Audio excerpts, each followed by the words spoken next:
They can feel like really simple ideas and concepts, but I think we're all able to forget them. It's good to have a reminder of what those 5 ways to well-being can be. So connecting with people, taking notice, being more active, giving, and learning. So I'll just talk through a little bit more about what those mean. So in terms of connection, it could be meeting with a friend, it could be going for a walk and just kind of a coffee somewhere. And even if it's somebody you don't know, having that connection or being around people can be really important. It could be trying a new group. So I mentioned that I'm the Wellbeing Manager, and we run lots of groups in the community for people struggling with their mental health and with low mood. So that's a really good way of connecting with people who are also struggling, and identifying that maybe you've got some of the similar struggles going on. That can feel quite important and help you to feel a lot less isolated. Connecting online, it might be phoning a friend, it might be having a Zoom call, but I think the important bit is about connecting with people that make you feel good, and people that you know are going to kind of give you a little bit of a lift and a bit of a boost. So there's lots of ways of thinking about how you can connect with others. And then being active, I know we all sort of hear about that kind of doing exercise and how important it is, but it doesn't have to be something really extreme. It can be something nice and gentle, something that suits you, particularly if you've got kind of mobility issues or things that make exercise a challenge. It could be joining an exercise class, but it could just be getting off the bus and stop early. It could be just having a walk in your local neighbourhood. We have a seated exercise class at Bathmind, and we have chair yoga. We also have a badminton and table tennis group. So there's ways again of connecting with people and becoming more active. And I think it's really good at just relieving some stress and reducing your anxiety if you can just move your body a little bit more in a way that feels good and okay for you. And then we have taking notice. So that's kind of like mindfulness, but it doesn't have to be sitting down and doing like an hour of mindfulness. It can just be taking notice of things around you. So it could be your breathing. It's a really good grounding, is to kind of just sit and be with your breath. Your breath's always there, so it's always something to come back to if you're feeling particularly stressed. And just pausing and stopping. We often talk with people about 5 things. So if you're feeling particularly anxious and stressed, you can kind of just tune into your breathing and then have a look at 5 things you can see, 4 things you can hear, 3 things to touch, 2 things to taste, and 1 thing to smell. So it's just really taking notice of the things around you. It's a really nice time of year to do that at the moment, with lots of kind of things in bloom, and you can just kind of really take notice of the leaves on the trees and the smells of the flowers. So it can be really simple.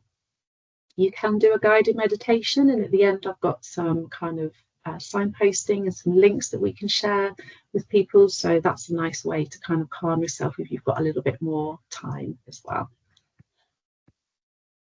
And then giving.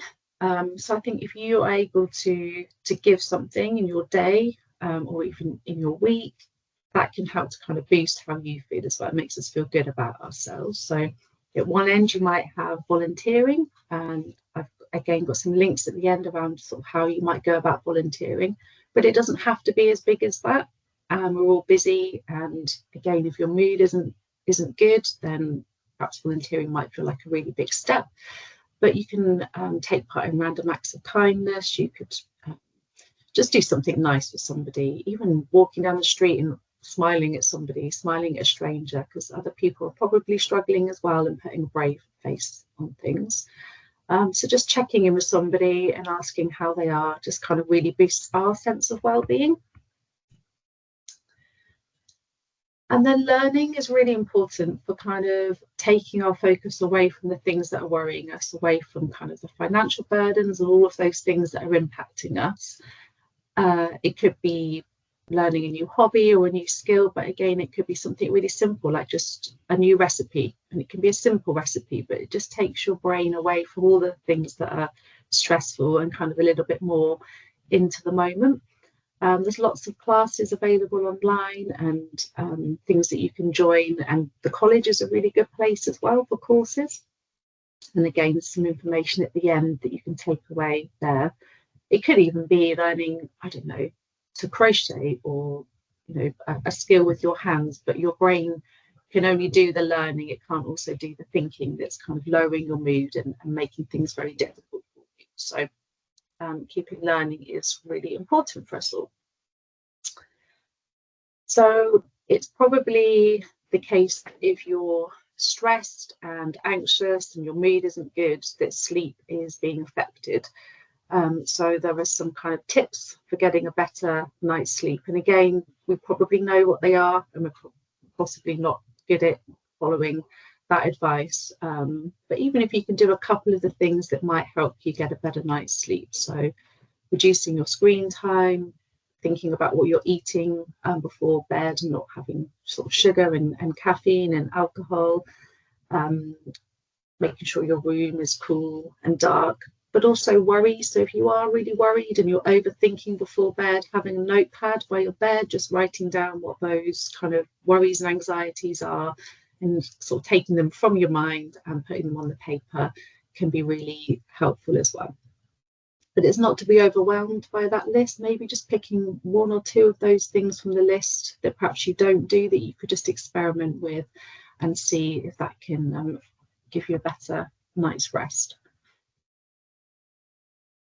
So we will share this at the end, but in the context here, so we've got our wellbeing groups, which are great places to make connections. We've got our sports group, walking group, and our chair yoga group as well, under the Be Active. Take Notice, we've got the Soul Spa, and they are in Central Bath, and they do meditations and sound baths in person and online. So that's a really good resource for kind of that sort of relaxation bit. Give, there's the Random Acts of Kindness webpage you can have a look at. And then I put a link to wellbeing courses. So they're free courses in Bath, mixture of online and in person, but a really good way of sort of learning a new skill, or perhaps something you want to try that you've not tried before.